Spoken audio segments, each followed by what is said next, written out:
is Olivia Ingram. I am 12 years old. I am 5 feet tall, and I'll be reading for a scout. Now Boo Radley's in there all by himself. Wonder what he does. Looks like he'd stick his head out the door sometime. He goes out when it's pitch dark. I've seen his tracks in our backyard many mornings, and one night I heard him scratching on the back screen. Wonder what he looks like. Judging from his tracks, he's about 6.5 feet tall. He eats raw squirrels and any cats he can catch. What teeth he has are yellow and rotten. His eyes pop, and most of the time he drools. Let's make him come out. Make Boo Radley come out? If you want to get yourself killed, all you have to do is go up and knock on that door. You're scared. Too scared to put that big toe in the front yard. Ain't scared, just respectful. I dare you. You dare me? Don't go near it, Jim! You're gonna run out on a dare? Let me think a minute. Just touch the house, I dare you. Touch the house, that's all? He'll probably come out after you. Then Scout and me will jump him and hold him down, and we can tell him we just want to look at him. Don't hurry me. Scout and me's right behind you. Folks where I come from aren't scared. I've never seen such scary folks as here. So there. Someone's at the window. Look at the curtains. He was watching. He saw me. Don't ever do that again. If you get killed, well, with Atticus already so old, what would become of me? Where'd you get that chewing gum? It was sticking in the knothole.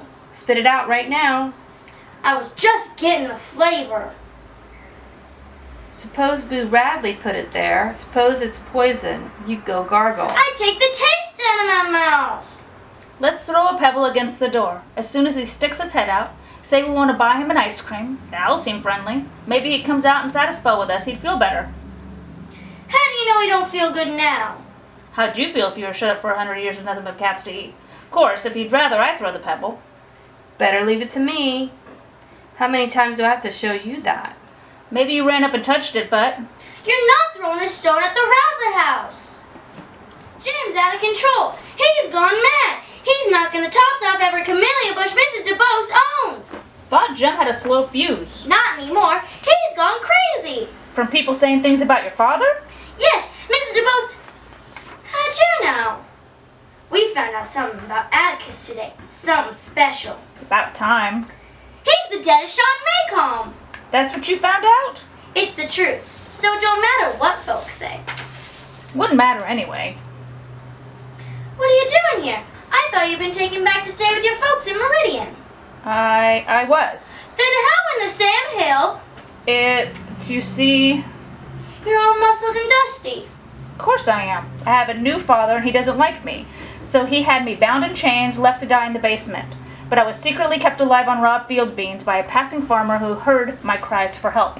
If you were chained up in the basement... The good man poked a bushel of beans to me, pod by pod, through the ventilator. Lucky for you, that good man was passing. I worked myself free, pulling the chains from the walls. Then, still on wrist irons, I wandered out of Meridian, where I discovered a small animal show, and they hired me to wash the camel. How do you go about washing a... I traveled all over that show, everywhere, till suddenly my sense of direction told me I was just across the river from Maycomb. What I did then... How'd you get here, Dill? Hey, Jim. Jim, what did you... I was speaking to Dill. I took $13 from my mother's purse, caught the 9 o'clock train from Meridian, got off the junction, and walked the rest of the way. Why'd you run off? Didn't run off. Decided I'd come back here, that's all. You want to stay with your Aunt Rachel? I want to stay here. With us? We're going to have a hot summer. I don't care. I've been meaning to ask. Atticus, do you defend niggers? Of course I do. Don't say nigger, Scout. That's common. It's what everyone at school says. Well, from now on, it'll be everyone less one. Do all lawyers defend Negroes? They do.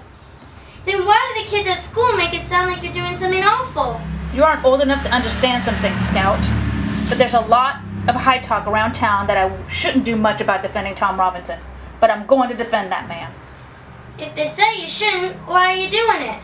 If I didn't defend him, I couldn't hold my head up. I couldn't even tell you or Jim not to do something again. You mean Jim and me wouldn't have to mind you anymore? That's about right. Why? Because I could never ask you to mind me again. Every lawyer gets one case in his lifetime that affects him personally. This one's mine, I guess. Are we gonna win it? No, honey. Then why? Simply because we were licked 100 years before we started is no reason for us to try not to try to win. You sound like some Confederate veteran. Only we ain't fighting Yankees. We'll be fighting our friends. But remember this, no matter how bitter things get, they're still our friends, and this is still our home. Is there something you want me to do, Atticus? Keep your head, even if things turn ugly, and I hope you can get through what's coming up without catching Maycomb's usual disease. Why reasonable people go stark raving mad when anything involving a Negro comes up is something I don't pretend to understand.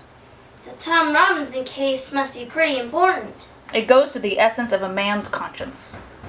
Suppose you're wrong about it. How's that? Most people think they're right and you're wrong. They're entitled to think that, and they're entitled to full respect of their opinions. But before I can live with other folks, I gotta live with myself. What does that mean?